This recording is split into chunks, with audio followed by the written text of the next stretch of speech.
Hello, everyone. This is Amy Livingston, and I'm going to be teaching you preschool language acquisition. I am a speech language pathologist, and I have been working for 25 years or over, I think almost over 25 years now in child language development or in child language. I've worked with a variety of language disorders. I've also worked with adults and adult language, speech sound disorders, a little bit of everything, feeding disorders. But I look forward to working with you tonight. And if you have any questions, we'll be addressing those in a couple of weeks when I meet you for office hours. So again, who I am, I'm currently working at a therapy center called Hope Therapy Center in Van Buren, Arkansas. It's an outpatient clinic. I've worked in outpatient schools, the University of Mississippi. I ran a program with another colleague of mine, was the Hill program, where we worked with children with severe language disorders. I primarily trained clinicians in how to work with children with ASD, but also other moderate severe language disorders. We also worked in literacy and language, a lot of pre-literacy. I've worked with a little bit of everything. Right now, the clinic I'm in, I do a lot more literacy than I ever have, and it's been I have a lot of dyslexia. I have a lot of students with also just language disability, language disorders. I have some autism, some Down syndrome, a little bit of everything, honestly. A lot of school language, but also a lot of preschool language. I've always done preschool language as well. So in a little while, I do have a child that is going to, we're going to do some sample lesson, and I'm going to show you a little bit of language therapy.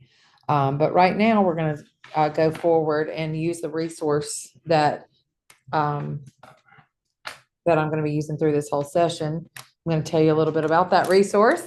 So it is the National Speech Language Pathology Exam Review and Study Guide from Therapy Ed, and I'm sure you have already been introduced to that.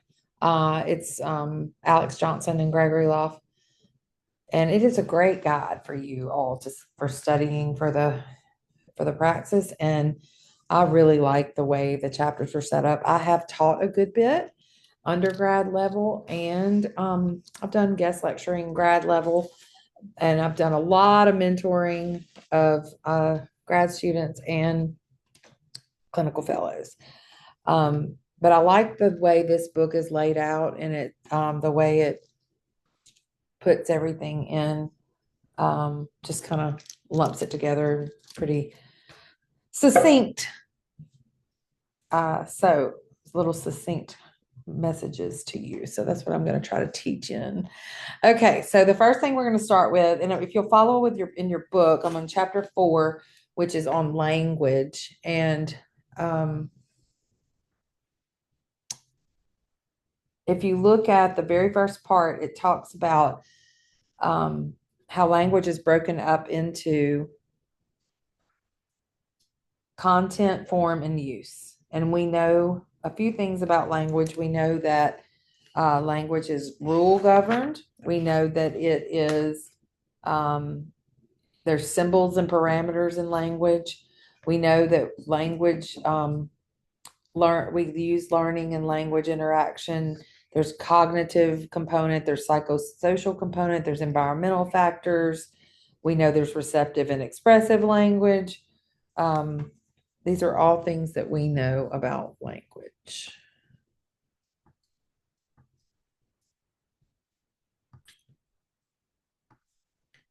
Okay, so language, as you know, is made up of, or when we talk about language, we really think of it as content, form, and use.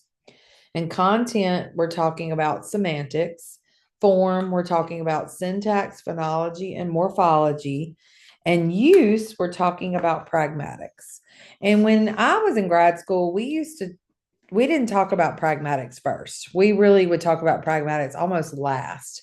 But we've learned with preschool language and early language learners that pragmatics, that social piece, is one of our first pieces that we work with kids. And now with the prevalence of ASD, and the more we know about social communication, the more we know about its use of language and how important the use of language, the more we know that that early component of interaction with infants. We've always known that eye contact and turn taking and vocalization, all that was important, but pragmatics is really one of our first things we look at now when we're evaluating, when we're teaching. And so we want to look at that function of language, the function, competence, and social interaction. So pragmatics refers to communication competence. Are we competent communicators? And there's two components of pragmatics. We look at gestures and proxemics.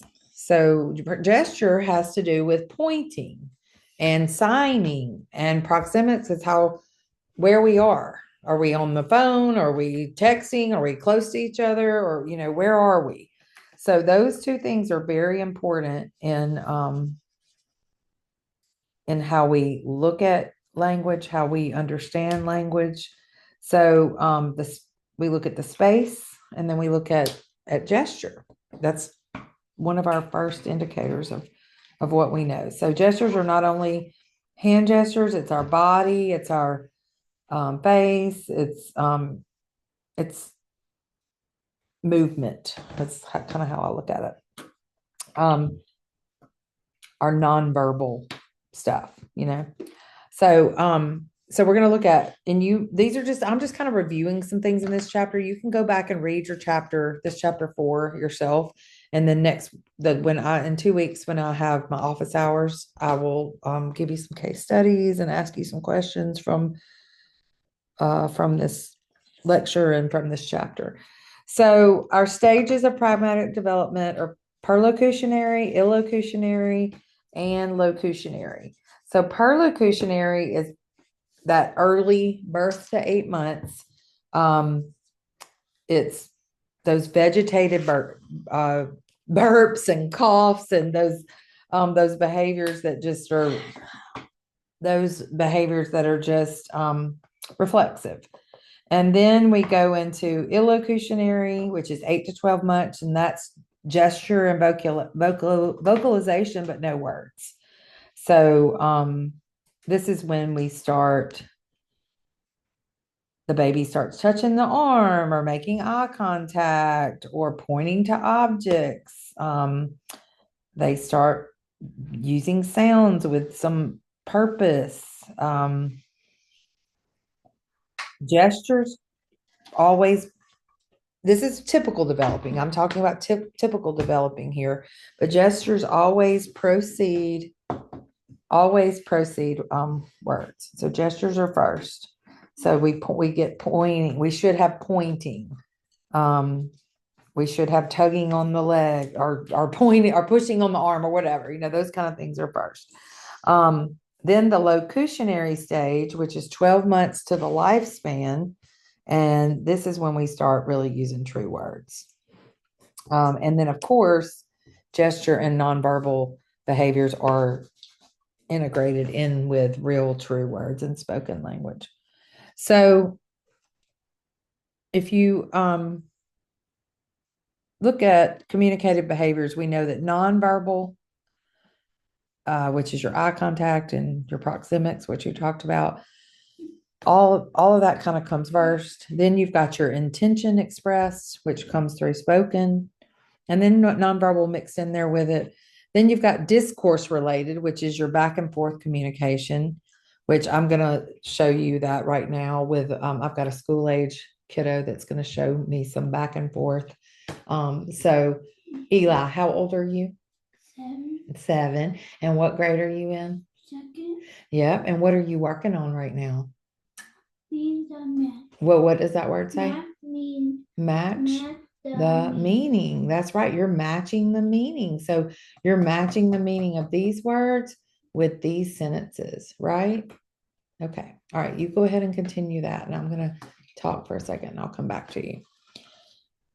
And then that was discourse related, so that back and forth. And then you have theory of mind, which falls within the subdomain of social cognition. It gets a little deeper, where your emotional state and relating to others and having desires of your own and the knowledge and emotions that other having empathy, knowing other people even exist, mutual regulation of emotions and emotional regulation. And then and perceiving other people and other people's perspectives. And then, so all of that, that's kind of how the order we go. Um,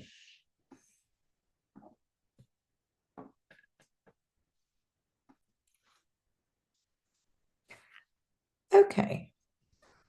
So we're going to move on to some communicative behaviors that happen with pragmatics. So in infants, we're looking at eye contact, turn taking, and joint attention. And joint attention is more than just you and I looking at each other and then sharing an activity together. Joint attention has so many different tiny little parts to it. So the joint attention can start with you and I looking at one another, then we're looking at something together. But then joint attention can be you and I working together to do something further on down the line. You and I working together, looking and sharing and collaborating. And I mean, joint attention has got a lot. But in infants, obviously, the most basic is you and I, baby and I, looking and noticing something together, or a rattle, or just acknowledging that you and I are both here with the eyes. It's the most basic way to say it. Then infants and toddlers, we start looking at speech acts, and that's when they start requesting and labeling and naming things and protesting and greeting and repeating and calling and practicing and answering, lots of functions of language. And then we get into preschoolers, and we're requesting permission, we're acknowledging, we're asking questions, we're making jokes.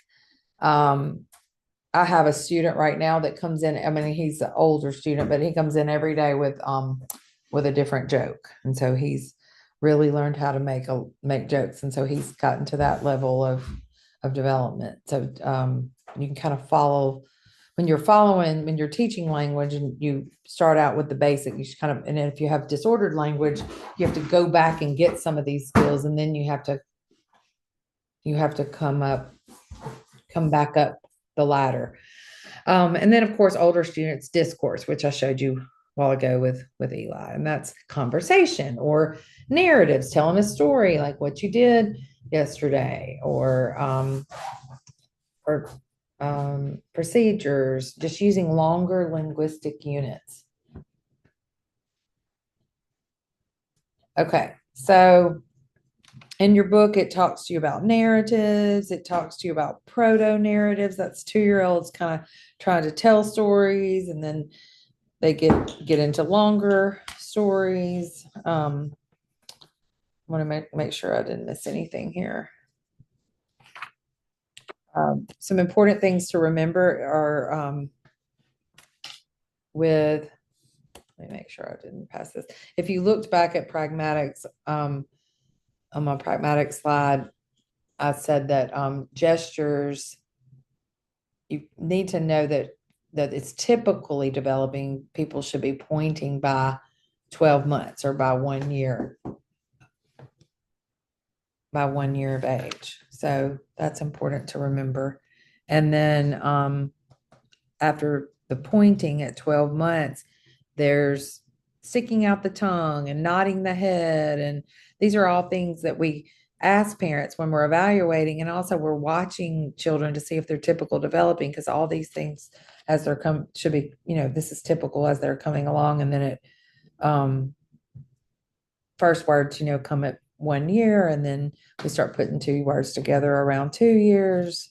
And gestures are usually by themselves, but then they start being integrated at 2 years with words. So you'll be pointing a child like by 16 months should be pointing and saying car, or pointing and saying dog or bird or whatever. Okay, so just want to make sure I didn't miss that. Okay, so moving on to our next part of, we talked about use, which is pragmatics. That was kind of a brief overview. Obviously, there's a lot more to it. But now we'll get into phonology, which is, this is all part of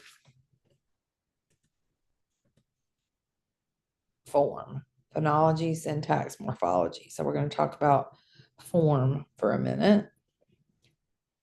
So phonology is, we're talking about the system of sound, and phonology is how, just remember its sounds, right? So our early sounds are p, p, t, d. I've got them listed here. You're looking at a phonological repertoire system of sounds that are made up of consonants and vowels, and we're looking at in that place, manner, voicing. Where are the sounds made? Where is the air made, or where are we using our lips, our teeth, our tongue? And this phonological development later impacts greatly our literacy and other language development. But I have a little chart here that goes along with what's in your book as well, where we have first words, and at first words, we're looking, just, these are our early sounds that are developed. These PBT, the sound I made, we don't put p and b, we don't put the vowel in there. We're just looking at the consonants. And then then we look at phonological processes, which there are typically developing phonological processes. And then we look at them if they extend too long past a certain age. We know we have a phonological disorder, or if we have some idiosyncratic phonological processes that don't belong. And we know that a child might be eligible for speech therapy, but there are typical phonological processes that every child has, like reduplication, mama and papa and dada, and when those become true words, they're used with a referent, and we know that they're using that as a word, but it is a phonological process. And then final consonant deletion tends to be a typical. Stopping is sometimes typical. There's others as well. Obviously, syllable reduction, some of those. And then we always want to consider dialectal variations. That's important to know that a language difference is not a language disorder. Making sure I didn't skip anything, guys. So give me a second. Okay, and then we go into phonological awareness, which is that rhyming of words and segmentation, manipulation, completion, matching, and blending. And I'm going to let Eli show us real quick something about phonological awareness. So Eli, can you think of a word? Let's look at these words right here that we have. Can you think of a word that rhymes with deer? Let's just think of one that rhymes. You can say it out loud, like that rhymes with. What is rhyme? No, yeah, you can just say it right now to me. So a word that's a word that rhymes with deer. What's this right here? What's this right here on my face? What is this? Ear. Ear. Does ear and deer rhyme? Yeah, because ear has an R in the end, and deer has an R at the end too. That's right. So they sound the same at the end of the word. That's right. They rhyme. That's right. All right. Now, if I take listen to this. If I take the d away, listen. If I take a d away from deer, like look at it right here. Let's look at it. If I have the word deer and I take this d and I put let's see what I could put in front of it. How about a in front of it? What word does that become? If I take d away, Peer. Peer, right? So Pear. well, not pair. No, not pair. This is pair, right? This is peer because I took the d away and I put a p. No, there is pair on this sheet. You're right, but that's not what we're talking about right now. Okay, so 1 second. Let me finish this thought and then I'll come back to this with you. Okay. So so so dear, and so that was an example of manipulation, segmenting, rhyming, so that's what we get into when children are school age. We start doing well. We can work on it a little later too, but it's important to understand that I work on it with preschoolers too, and then once they start school, you're really working on it more and more depending on the disorder. And then we get into reading and writing, obviously alphabet knowledge, recognizing signs, writing, reading, joint book reading, left to right, page turning, all that, dialogic reading, which is where the caregiver scaffolds and helps engage the reader to be an active participant. So making sure the reader is answering questions and knows what the main idea is, and you're sharing ideas while you're reading and all of that. So that's kind of the progression of phonology.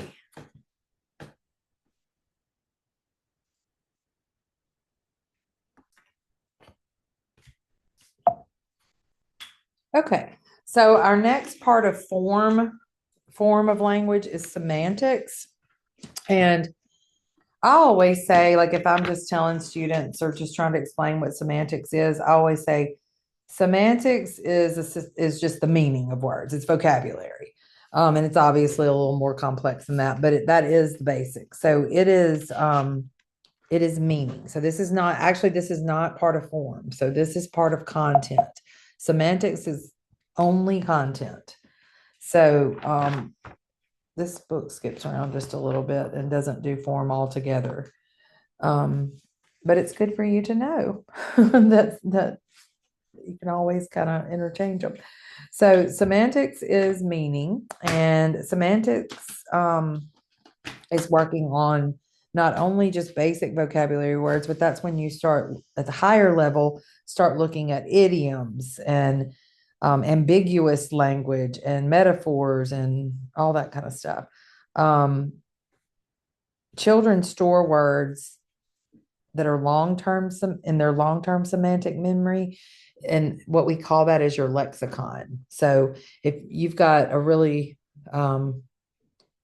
great lexicon, that means you've got a great vocabulary, right? So, and usually we know that research has shown us that prolific readers usually have a pretty strong lexicon.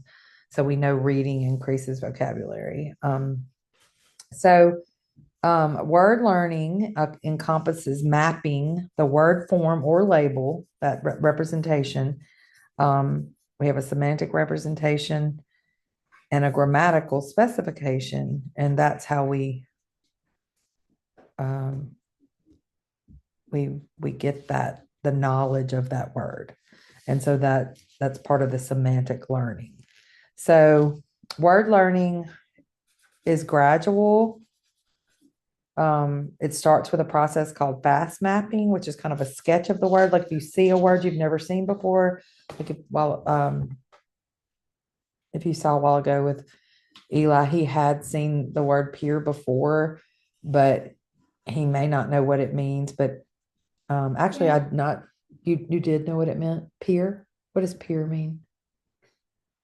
You're not sure, are you? Had you seen it before? PEER? No. Okay, so that was fast mapping for him. So there's an example of that. So,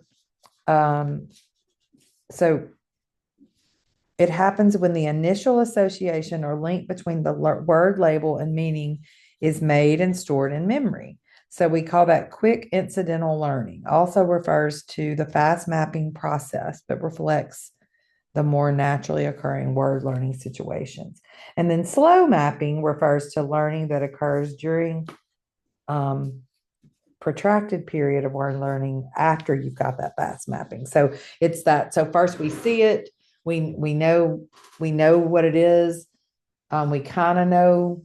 So appear, Eli, is, and I'm going to show you an example of slow mapping. So appear is means a friend. So a peer is like somebody who's the same age as you, is like one of your peers. Okay. So now he's going to start slow mapping that word. And kind of remembering it. He may have to see it a few times for it to be in his lexicon, but he's fast mapped it. Now we're working on slow mapping. And then the enrichment of semantic and lexical representation occurs during that slow mapping. So we call that configuration, which is we have high quality experiences. We start to use the word, we start to use it with friends, we start to hear it all the time. And then becomes more.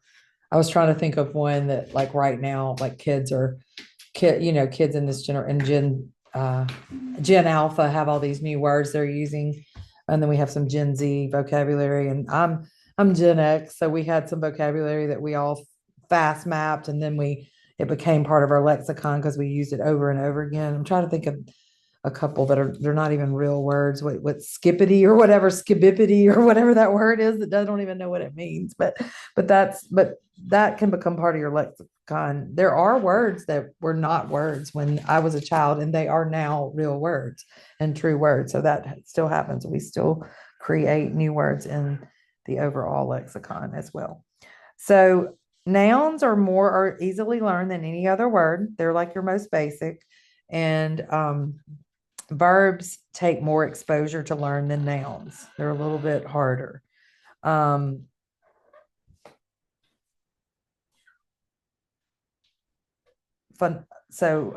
interesting fact is, in Korea and Germany, where cultural practice or structure of the language promotes verb over noun learning, nouns predominate in early lexicon. So there's just some interesting cultural diversity facts about nouns and verbs, but nouns typically make up the largest portion of the early vocabulary. And then preschoolers learn words comprised of high phonotactic sequences faster than low phonotactic probability sequences. Infants produce more words comprised of rare phonotactics than common ones. Rare phonotactic probability sequences trigger new word representations. So triggering actually refers to you. That's a big word these days, but what we're referring to right here refers to the recognition that a sound sequence is novel and it's likely a new word to be learned. So lexical representation refers to the word label representation. So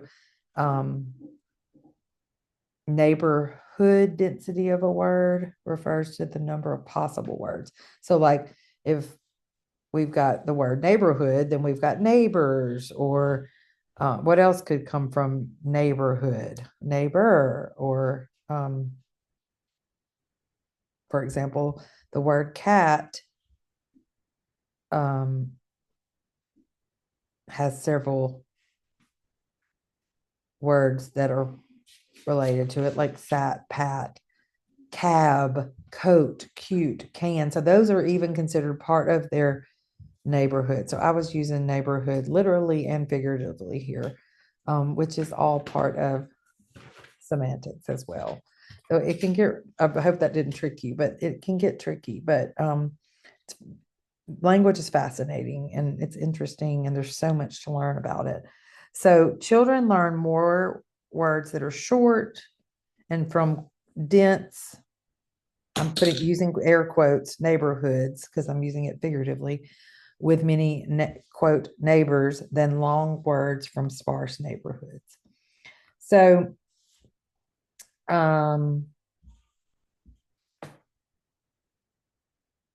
making sure I'm telling you everything that's on my sheet here. So the phonological loop refers to The capacity of the phonological loop is the component of working memory that is strongly associated with word learning. So it encodes, maintains, and manipulates speech-based information. So that word while ago that I taught Eli with peer, that's how much is he going to maintain that and then be able to manipulate it into other words and think about the p with it and the ear, take away the p and then add d and all that. And that's the phonological information. Then the gold standard measure of the phonological loop is non-word repetition. And so what's very interesting about that is Orton Gillingham, which is and I don't have that on my reference sheet, but it's a very interesting it's the gold standard way of learning literacy, of teaching and learning literacy. And I'm doing a lot of Orton Gillingham based literacy training and teaching here at this outpatient rehab. And one of the things that it really reiterates is how much non-word repetition and learning children must do with dyslexia or with phonological disorders. And so non-word repetition is, you can really get a lot from, there's a test called the CTOP, and we give that a lot, and you can get a lot of information from those non-word repetitions. Okay, so meaning like nonsense words. Excuse me. Children who are better at repeating non-words tend to have large vocabularies. So that's, again, those nonsense words.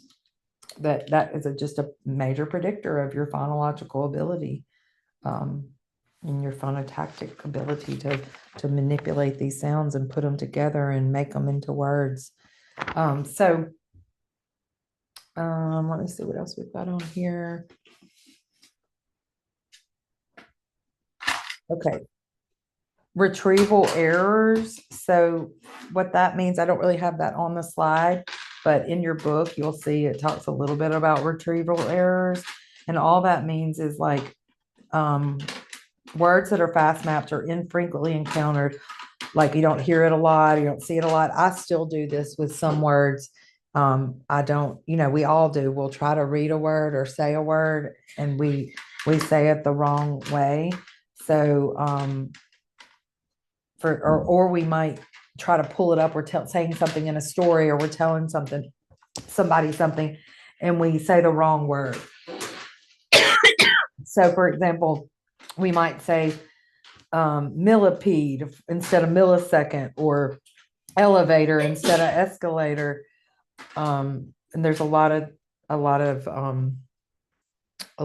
errors like that we might make. Okay, so thank you guys for letting Eli be in here. He was with us for part of this lecture, and I was going to see how he would do. And he did pretty good. You might have heard some noise here and there, but he did pretty good and gave me some examples, and now it's just us. So also just in the semantics, and while we're talking about lexicon, we're also talking about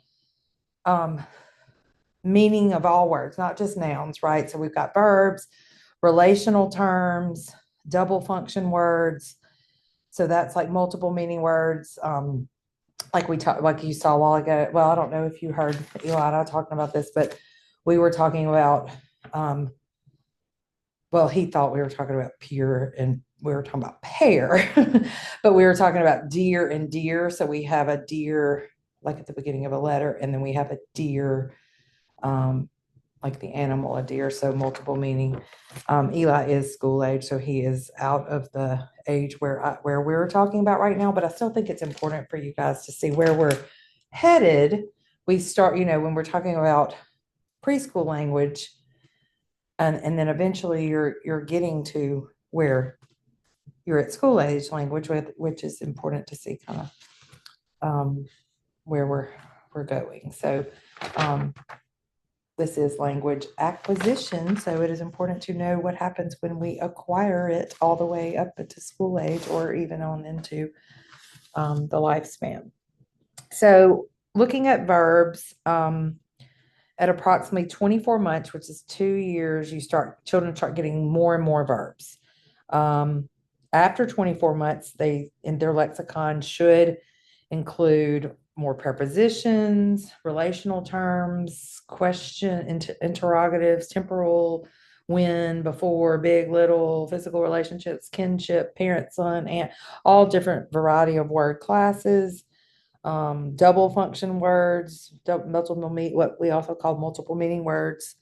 Like cold, I have a cold and I am cold, or the dog barked and there's bark on the tree. In preschool, children still continue to have a easier time learning nouns. Verbs are harder. The TTR type token ratio is something to remember, because that's when you're looking at, not only are you looking, like, if I think you've probably talked about, we'll get into this in a minute, in morphology, MLU with morphemes, but you also with semantics, you look at TTR, which is your type token ratio. If you were doing a language sample, you always want to look at the number of different words and the total number of words, and looking at that type. How many nouns do we have? How many verbs? How many adjectives? How many different types of words are we using? That really tells us a lot about language development. I'm not going to tell you how to calculate TTR, but you can look at it in your book on 97, 98, and you probably have talked about it in your classes. Um,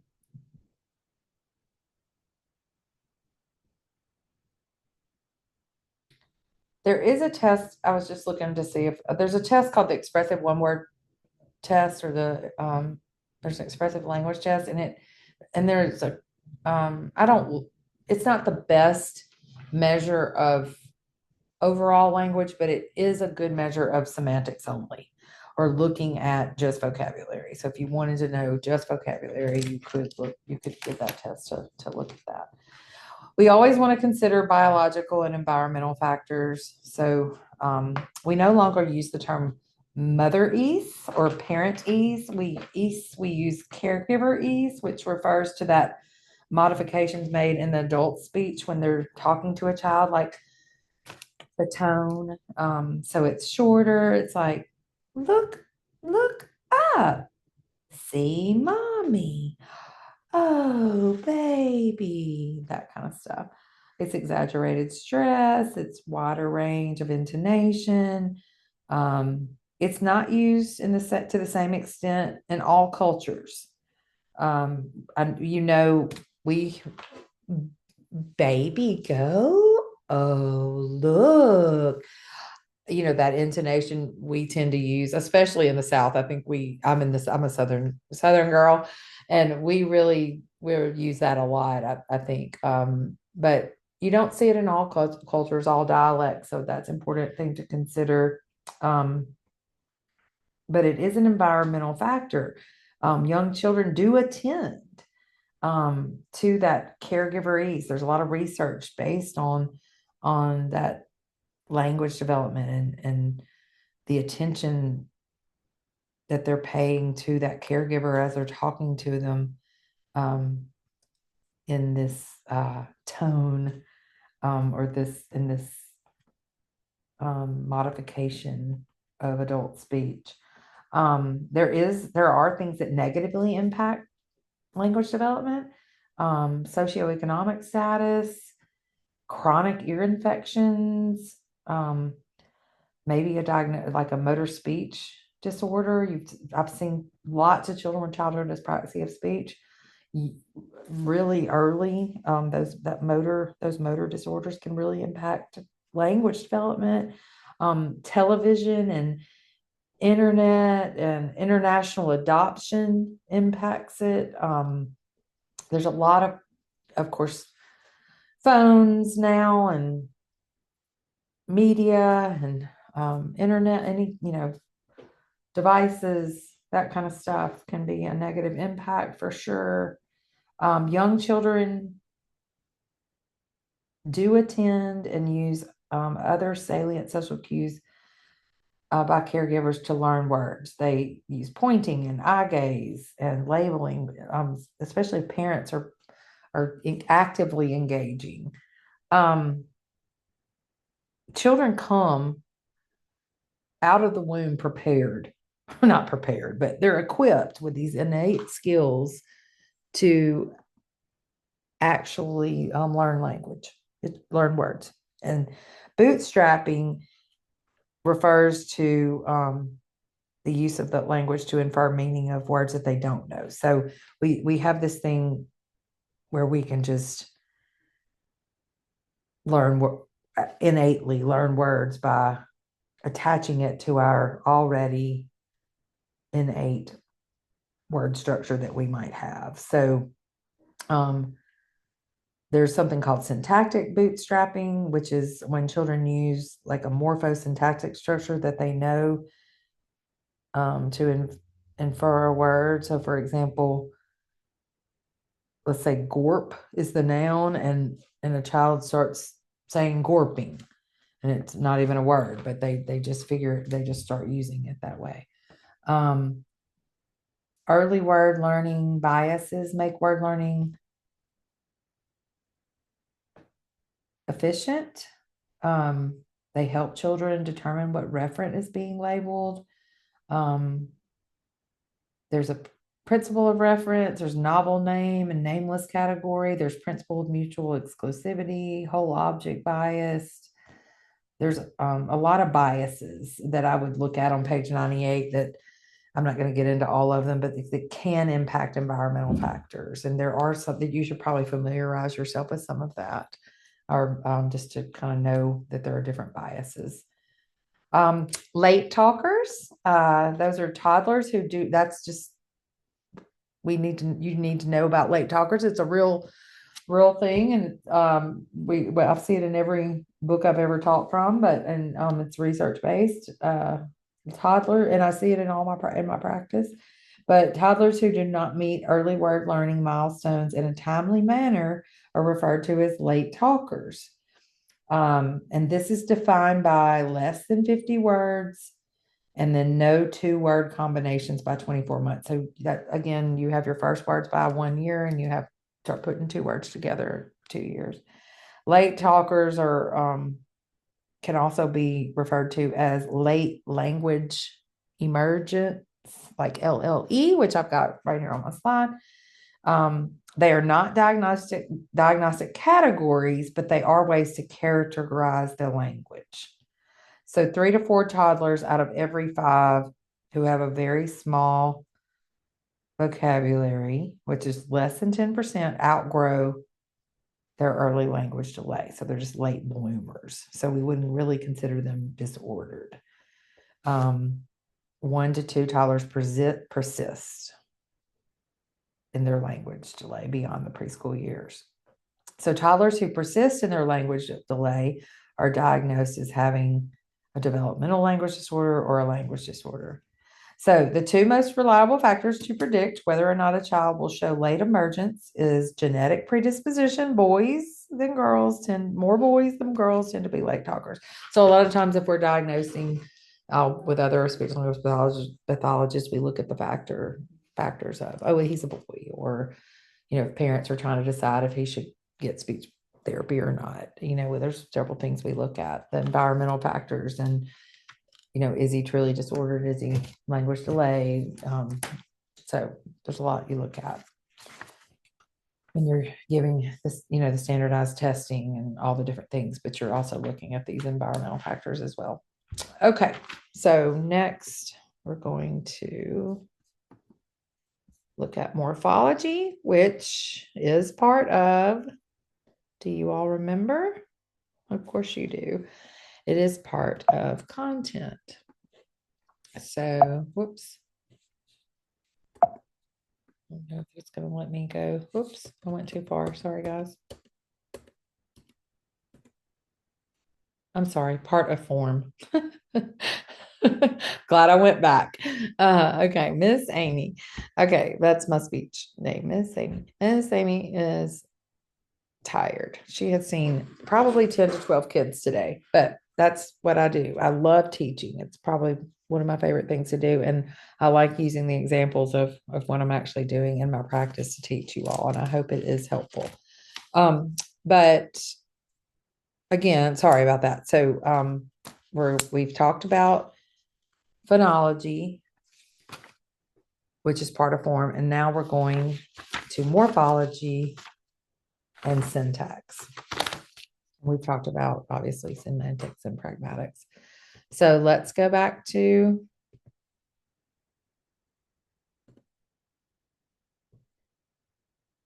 morphology content. Okay. So morphology is looking at the smallest unit of meaning, right? Which is system of structure of words. This goes to prefixes and suffixes. This talks about root words. This is a free morphemes and bound morphemes. This is affixes, which are part of prefixes and suffixes. This is compounding, which refers to the formation of a new word by combining two other morphemes like sunshine. It's a compound word. Morphemes, all of you should know about Brown's grammatical morphemes. I did not list all those here, but they are listed in your book on page 100.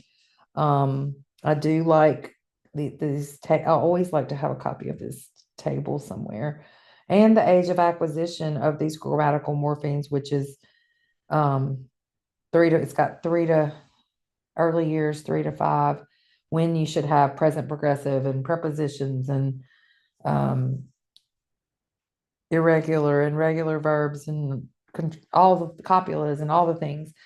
It's just, I like to have that around. It's hard to have it memorized. You start to kind of memorize throughout your practice, but it's good to have it around to refer to it when you're trying to figure out morphological development. You want to know where kiddos are. So those stages matter, stage 1 through 5. And everybody has learned about Brown's grammatical morphemes, and they do help you a lot in assessment, and they help you as you're treating, kind of understand where you are and where you're going with kiddos as they develop their morphological skills. So MLU, I mentioned that earlier. That's your mean length of utterance, which you find when you do a language sample, and it tells you how to kind of goes over how you do that on page 99. But you all probably already know that, but you're just determining what is the average length of a child's utterance based on their morphemes. And you do know more. It's not just number of words. We're not looking at just number of words. We're looking at actual morphemes. So I just had a little child the other day. I think it was 2 or 3, and this was not the word he was using, but it was something like gimme, and I was explaining to somebody that it's not give me, it's not 2 morphemes, it's 1 morpheme. That was not the example, but it's something like that where it does matter, because I've got this child that is using lots. He's actually on the spectrum, he's 2, and he's using lots of one word utterances. And we were really trying to get him to put 2 words together. And he's got a lot of little strings that he's putting together that are not 2 words. But if you didn't know your morphemes and didn't know how to count it, you might count it as 2, but they're not. So I don't think, I mean, he occasionally will do it, but he's not meeting his goal right now of putting 2 words together. So mastering morphemes, children with SLI, and this child is on the spectrum, so he doesn't have SLI, but children with SLI, which you know what that is as they're older, diagnosed with that, have particular difficulty with verb inflection. And I do have children like the child I just had in here a few minutes ago that you all heard, Eli. He is diagnosed with language impairment, and verbs are hard for him.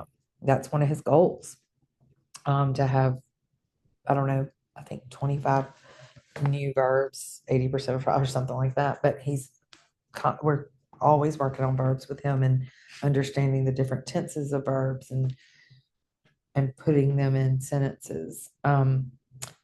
It is suggested that difficulty with verb inflections is a clinical marker of SLI. So it really indicates verbs are a good indicator if we're having um, trouble with different tenses of verbs. Our we really look at that in our language testing. The WUG test is a well-known experimental procedure. I don't have any experience with this, but it does elicit production of the following morphemes. Possessive S, progressive S, plural S, ing, past tense, present tense might be something really beneficial if you're really trying to figure out which morphemes a student is having trouble with. The order in which morphemes are required is highly similar between children. That's why we really look at Brown's stages. And present progressive tense, ing, and plural S are the easiest, or excuse me, the earliest to be mastered. So I say easiest because I don't know if easy is the word, but that's what we start teaching pretty young. Once we get a basic lexicon and we're trying to work on extending that vocabulary, we start working on some ing and we start working on some prepositions like in and on, and plural S. Those are some of the early morphemes. And then copula and auxiliary verb to be are the last to be mastered. So is, am, that kind of stuff. Children go through a period of development where they make predictable errors in morpheme production. It gradually declines around age 3.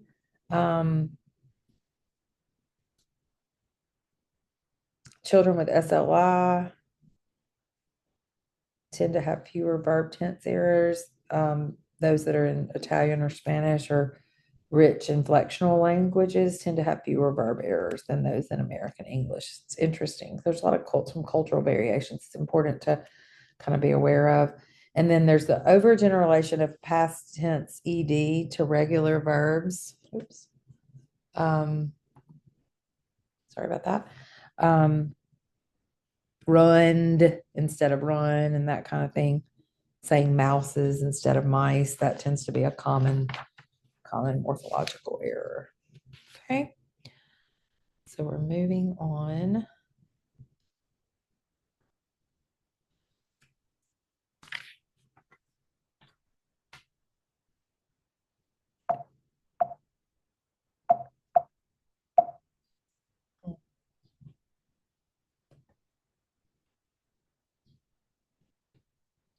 Oh, I used that. I used that apple twice, so my slides were confusing me. But I actually did not mean for that to be in there. So I need you to take that apple off my slide. Sorry about that, guys. But anyway, so for syntactic development, syntax is word order. That's kind of the easiest way I say it. So if you're looking at semantics, you're looking at vocabulary. If you're looking at syntax, you're looking at word order. So like right now, this was actually in a slide today. If you look down there at that little pig taking a bath, it was something I was teaching a kiddo how to make some sentences, how to work on syntax. And one of the ways I was doing that was who is doing something and what are they doing and where are they doing it? And that helps me make a complete sentence. So we were working on it orally and then we were writing it. The pig is taking a bath in the sink or in the bathtub or wherever that is. So that kind of was a visual and a verbal prompt that I was giving them to help them. I was help them write and to help them orally with their syntactic development. But it is a system of word order and word combination. If you see that picture over there with the apple, again, that's the semantic representation of learning apple. There's the visual, the referent, and then I'm learning it. But then you can move it into syntax of putting that apple, that noun, what is it? Who is it? And then what do we do with it to put it in a sentence? So it's systematic construction of word order. So that would be what is conceptualized and what is said. So at the deep structure, phrases and sentence are constructed from individual words. So we take that individual word that came from our lexicon, from our semantics, and we put it with other words to make up sentences and then eventually paragraphs. I am a writer, so I love writing and I love combining words. And I write a good bit. I have journals everywhere. I just write all the time, and I really hope to get something published one day. But I love putting words together. William Faulkner is fascinating to me. He wrote the most run-on sentences ever, and I mean, just always wrote. I was an English major in undergrad, so he was my major author, and so I was fascinated by the way that he used syntax.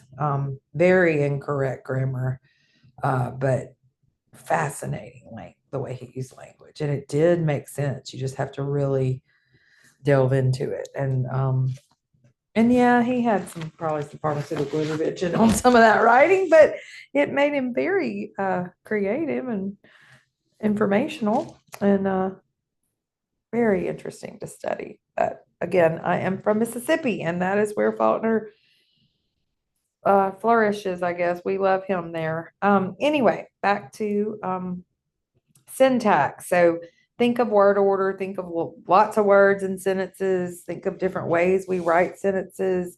There are transformational rules that are responsible for a variety of sentences and questions, exclamations, different ways we write our sentences, phrases.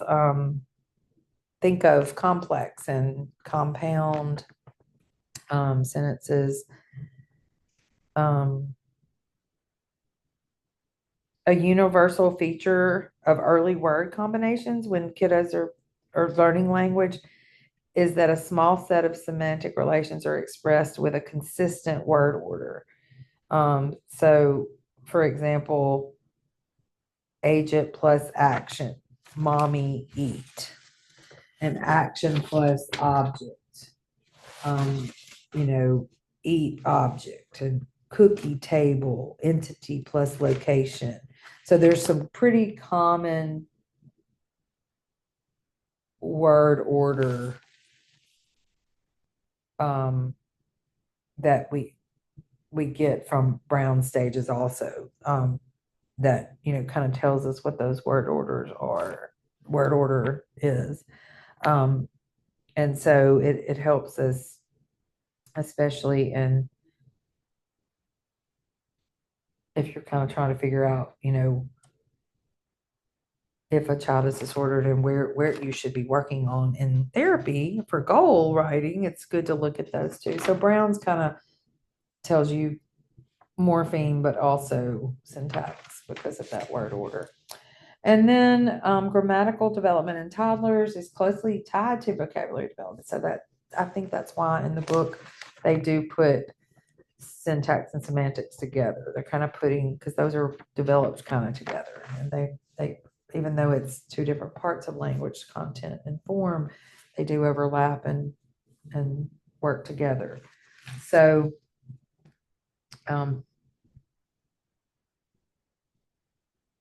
there's something called a passive sentence, which embedded relative clauses, reversible passive, coordinating sentences, conjunctions, embedded relative clauses. All those things are part of our syntactic development, and it's incorporated into those Brown's stages. If you want to look at those to kind of get familiar, you should know those. Syntactic development, noun phrase elaboration begins by combining words in isolation, and then it gradually evolves to sentence, and then they start using determiners and adjectives and possessives and modifiers.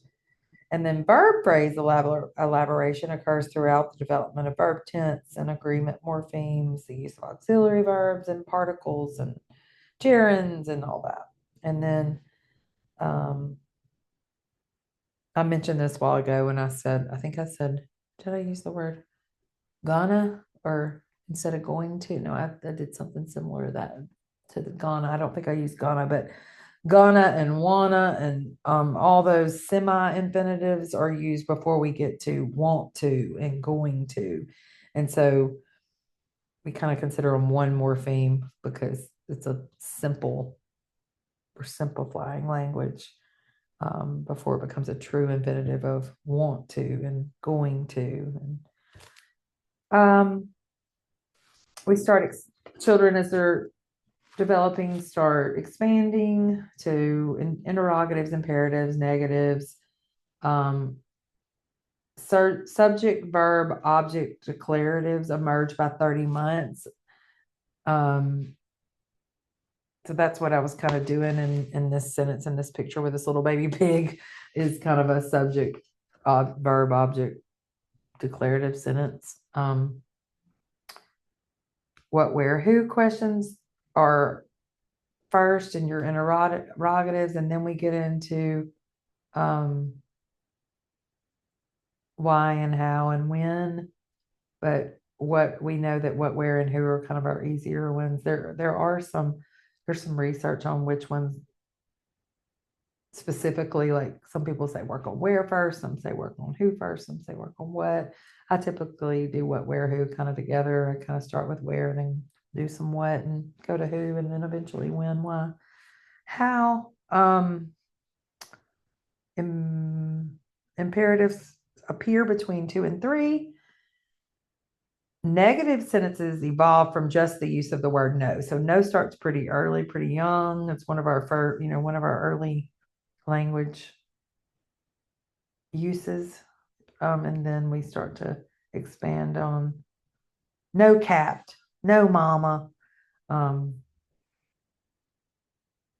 Complex sentences are those with subordinate clauses, coordinated clauses and sentences. A lot of speech language pathology students don't know grammar very well, or not as well as you would think. I think because I was an English major, I really like it and understand it. So there may be a lot of you that really get into the clauses and diagramming sentences and understanding all of that. I do. And I do enjoy knowing adverbs and adjectives and um, subordinate and coordinate clauses and conjunctions. But sometimes you have a little chart you can go back and refer to and make sure you know the difference between these different parts of speech and parts of grammar. A little aside that I did not include here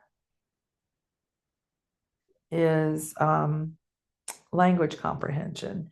And language comprehension is talking about receptive language and understanding. And obviously, most of the things we've talked about today are expressive language, but you have to have that receptive component to understand what is going on. So to decode the language that's coming into you, to understand the linguistic information.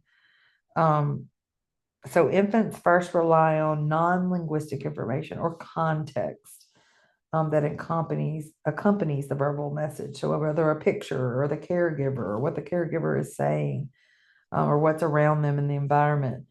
And then caregivers using gestures, that non-linguistic information. The babies are imitating the waving bye-bye or the blowing kisses or pointing up or, that kind of thing. Babies will act on objects and caregivers will likely be talking about them. So babies will pick up a cup and baby drink, baby thirsty, you're thirsty, you want something to drink. Children will do what they are supposed to do with objects, and caregivers are likely asking children to do, oh, you want more? You want to give mommy a cup? I want book? You want to read? Oh, open the book. Oh, open the door. Oh, you're walking down the stairs. So this is a funny aside, but my sister-in-law is a speech language pathologist, and I'm a speech language pathologist.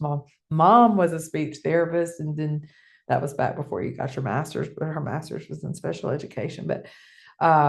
But Mackenzie, my sister-in-law's mother, is not a speech language pathologist, but she might as well be because we're just all in the family. But when she's teaching the kids, those are my niece and nephews.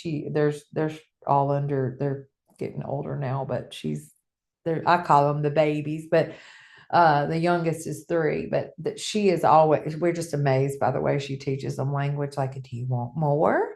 Are you thirsty?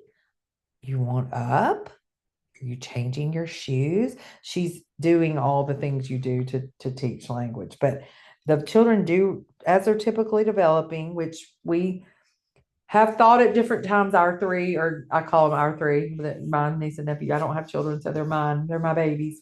But we think, there's times we've thought they've had different things, but we think that they are pretty much typically developing. We have had, I think Mackenzie did put Beckett in OT for some fine motor writing and stuff. And, River might have had therapy. I don't know. But anyway, they're all pretty much typically developing.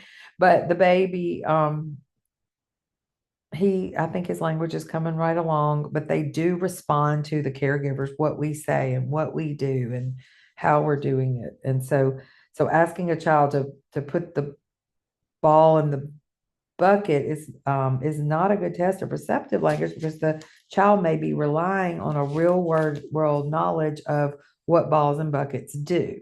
So this is when you're really testing receptive language, you've got to really try not to give them the answer, I guess, is what the book is saying. You want to really think about, like, sometimes I'm having children I'm in my therapy room right now, and I'm thinking about, like, their receptive language. So I will say things like, pick up the ball, or find the ball in the yellow box and put it behind the drum, or something like that, and I'm not giving them I'm not pointing to any of it or showing them anything. And it's among several toys. So it's kind of hard to do. But then if I want to simplify it, I might put it with less toys to give them that multi-step direction, or maybe I'll simplify it to a 1-step. So you've got to make sure you're not giving them all the answers when, make sure you're truly thinking about that language concept. Turn the bucket over and put the ball in the bucket or behind the bucket, or whatever you're trying to work on. So just because if you say, oh, he got it, he put the ball in the bucket, well, he probably knows that's what we do every time we have the ball in the bucket. So we want to make sure they're really got the understanding of language. Do they really understand what behind or in or own or under, or do they really know what those words mean? So that understanding, that language comprehension is extremely important.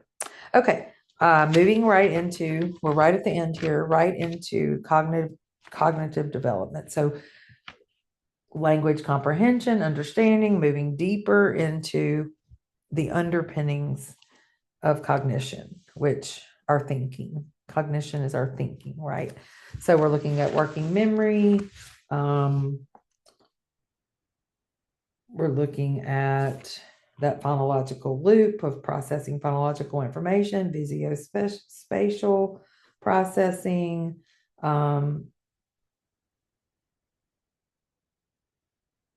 We're looking at the episodic buffer, which is this workspace in our brain that integrates information into a meaningful piece of information before it sends it into long-term memory. We're looking at, there's something called a non-word repetition test, which we talked about earlier, which shows us how our phonological loop is working. I'd mentioned the C-top earlier was also one that I used, but the non-word repetition test is one that they've got in this book that they recommend. A dynamic assessment of phonological working memory that is not culturally linguistically biased is that NWRT. And another important part of working memory is a child's ability to not only repeat those non-words, but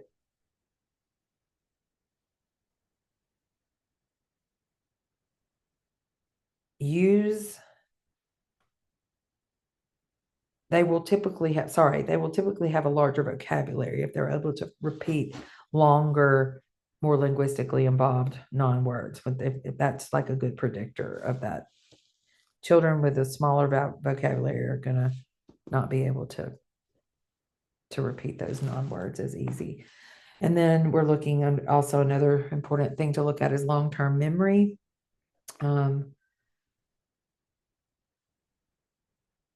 It's the way we understand long-term memory within a connectionist network model. So the neural pathways and how it's connected to everything else.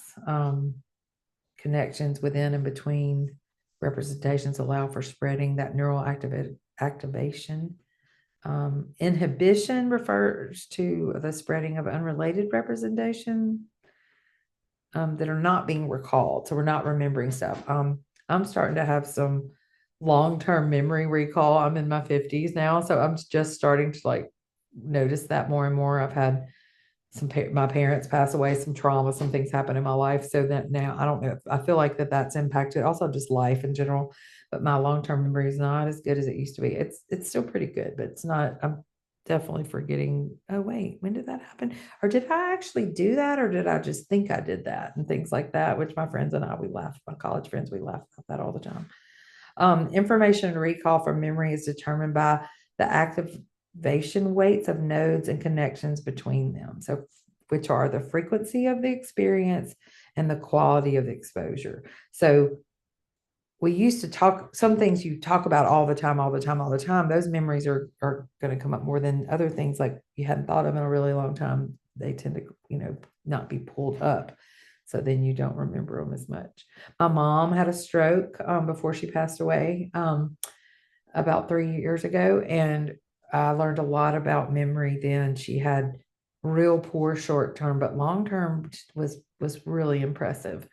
I was just so happy that she had that long term, but sometimes not.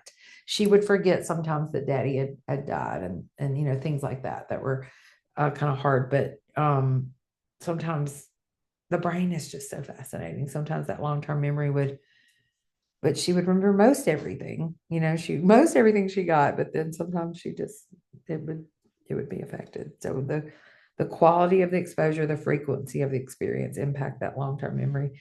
Richer quality and quantity of exposure lowers the threshold of activation needed for retrieval. So the richer of the quality and quantity. Isn't that interesting?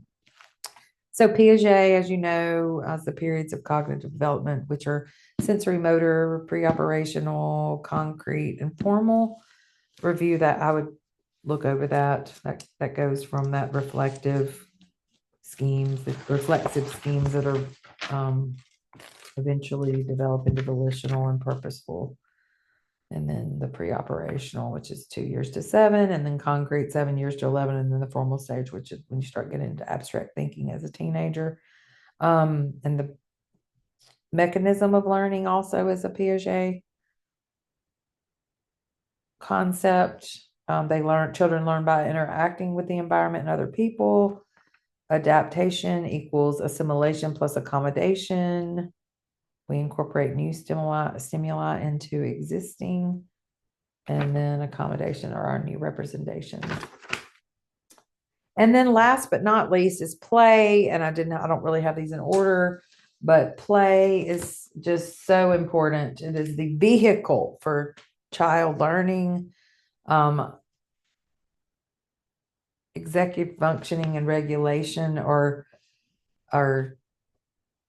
so important to language, but also let me go back to I did this one at the end, but play is a child's work, and this is from Mr. Rogers. If you know who Mr. Rogers is, if you don't, you need to watch the movie.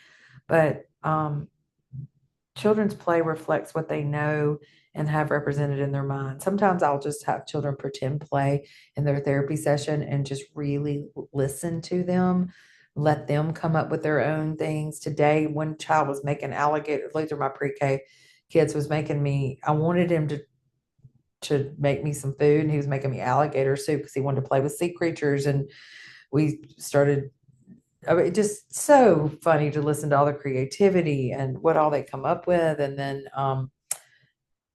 some sessions I'll just let it be complete play, but we of course are working on language goals where I'm assessing their language through play. Just all play is child's work. Just it's so important.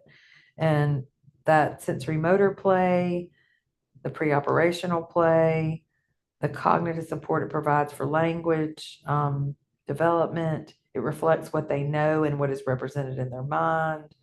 The other day, I had a little kid over at Head Start that I was seeing who was we were doing pretend play with in the kitchen, but there happened to be like a hammer in there, and so I wanted to see what he would do with a hammer that doesn't really belong in the kitchen. But then he just started, oh, I gotta let's. I'm like, let's fix the table, and so then it's really cool to see what they know, what language they know with the play, to as well. Um, and then we get into executive function and regulation, which I mentioned just a minute ago, but executive functioning is that cognitive skill that includes our ability to plan and sequence, to organize, to pay attention, to shift and divide attention, to sustain attention. So a while ago, I was really looking at some of Eli's ability to work on a task while I was working on another task, and then come back. I would pause the task I was doing, this video with you guys, and then go back with work with him for a minute, and then I'd come back to this task, and then he would and then I would work with him for a minute and kind of make sure he knew what he was doing. And I'm really trying. He's definitely got some ADHD, or he's undiagnosed, but we suspect ADHD, and so real impulsive, and teacher complains of him touching everything and can't sit still and all that. So we're really working on dividing our attention and shifting it from one task to another, and being able to be creative and sit there while I'm not paying attention to you and giving you figure something out for a minute, and then I'll come back to you in a minute. And self-monitoring, problem solving, planning for the future, setting goals, internalizing. I had a child, it was an older kid, but internalizing, like, that's anxiety. We have some older kids with major anxiety. Post-COVID, it seems to be increasing, way increased. Externalizing tantrums and arguments, and the restlessness, like all of that is all affects language. So we sometimes see it as behavior, but it's not always behavior. It can be that executive functioning and regulating. Um, oh, these quotes are pretty amazing for self-regulation. Self-regulation emerges throughout early childhood and predicts later success in socially and cognitively challenging situations. Gotsky proposed that symbols, particularly words, served as mental tools to be used in service of self-regulation. I am feeling angry. I am frustrated. I am feeling anxiety. I am stressed. All the, putting words to our feelings and emotions. When cognitive development was controlled, 24-month vocabulary still predicted the trajectory of self-regulation. First come cognitive skills, then language and vocabulary growth, and then self-regulation. So it's important. You can see here that in some of those quotes that the executive function, the cognition, together with the language, and then the ability to regulate self. Nobody told me when I was in graduate school, the majority, especially working with young children, the majority of my time would be doing a great deal of behavior management. It's a lot of behavior, but behavior with self-regulation and mutual regulation, and looking at those executive functioning and attaching language, working with language and behavior together simultaneously. And that is the lecture for this evening. I will be reviewing next week with some review questions from probably the back of the book. And then I'll do some case studies and just kind of do some prep work from my lecture and from the book to get you a little more familiar and ready for the pre-verbal and early language portion of the praxis. And I look forward to talking to you all again in a couple of weeks. Thank you.